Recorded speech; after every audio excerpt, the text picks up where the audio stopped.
আহ, আওয়ামী লীগ তো অনেক বড় একটি দল দল ছিল। তো সেই হিসেবে অনেক বড় দল বা অনেক দিন ক্ষমতায় থাকা দল হিসেবে তাদের কি ফেরত আসা উচিত বা তাদের কি নির্বাচনে অংশগ্রহণ করতে দেওয়া উচিত কিনা? নেভার। তাদেরকে কোনোভাবেই বাংলাদেশে রাজনীতিতে ফেরত আসতে দেওয়া উচিত না। হুম। এবং যেইভাবে বলা হয় যে আওয়ামী লীগ বড় একটি রাজনৈতিক দল, তারা না আসলে কি যেন কি হয়ে যাবে। ডাকসুতে কি হয়েছে? ডাকসুতে 80% প্লাস ভোট পড়েছে। এখানে তো ছাত্রলীগ কোনো ম্যাটার করে নাই। হুম। ন্যাশনাল ইলেকশনেও আওয়ামী লীগ কোনো ম্যাটার করবে না। এবং একটা জিনিস মনে রাখেন, ধরেন এই গুলশানে হুম। যখন তারা নিজেরা নিজেদের ইচ্ছা মতো সিল মারত, মানুষ ভোট দিতে আসতো না, তখনও এখানে ইলেকশনে ভোট কাস্ট হয়েছে অ্যাভারেজে 15%।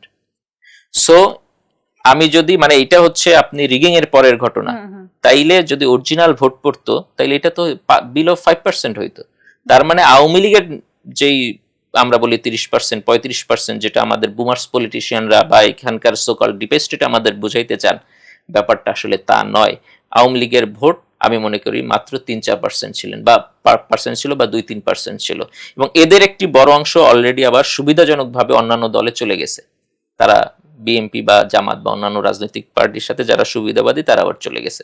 হ্যাঁ, এখানে 1%-2% যারা ইমানদার আওয়ামী লীগ তারা আছেন, এবং তারাও আসলে বুঝবেন একটা পর্যায় পর্যন্ত এইভাবে আসলে হবে না, এবং তারাও অনুশোচনা জায়গা থেকে হয়তো রাজনীতি থেকে নীরব হয়ে যাবেন, এবং তারা আস্তে আস্তে বিচারিক প্রক্রিয়ার মধ্যে আসবেন, তাদের বিচারাদি হবে। ফলে এই প্রসেসের মধ্যে দিয়ে বাংলাদেশে আওয়ামী লীগ প্রশ্নের সমাধান হয়ে যাবে। এই দলের আর অস্তিত্ব বাংলাদেশে থাকবে না।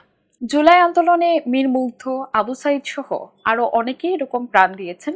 বলতে গেলে তাদের প্রাণের বিনিময়েই এনসিপি রাজনৈতিক দল তাদের জন্ম হয়েছে। তো সেই অনুযায়ী এনসিপি কি তাদের যথাযথ মূল্যায়ন করছে, এই শহীদদের মূল্যায়ন করছে, বা তাদের বিচারের দাবিতে কতটুকু তারা মানে অ্যাক্টিভ? আচ্ছা, এখানে দেখেন, আমরা যদি একটু 1 বছর পিছনে যাই বা আন্দোলনের সময় যাই, জিনিসটা কি ছিল?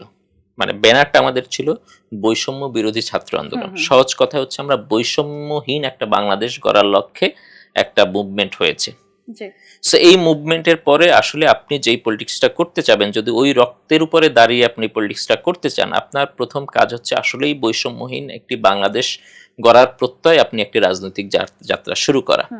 কিন্তু আমি মনে করি সেই বৈষম্যহীন বাংলাদেশ গড়ার যেই প্রক্রিয়া, সেই প্রক্রিয়ার মধ্যে আমরা বা আমাদের বন্ধু সংগঠন যেটি এনসিপি আছে তারা যেতে পারে নাই।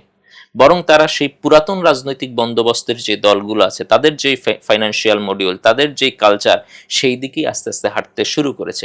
ফলে আমি মনে করি এটা রক্তের সাথে এক ধরনের প্রতারণা। আমরা যেটাকে বলে বিদ্যমান রাজনৈতিক কালচারের পরিবর্তন বা নয়া রাজনৈতিক বন্দোবস্ত, এইটার স্বপ্ন যদি মানুষকে দেখাইতে না পারি এবং সেইটার প্রসেসে বা সেই পথে যদি আমরা হাঁটতে না পারি আমরা পলিটিশিয়ানরা, তাহলে আসলে আবু সাইদ মুগ্ধদের স্বপ্নের বাংলাদেশ আসবে না।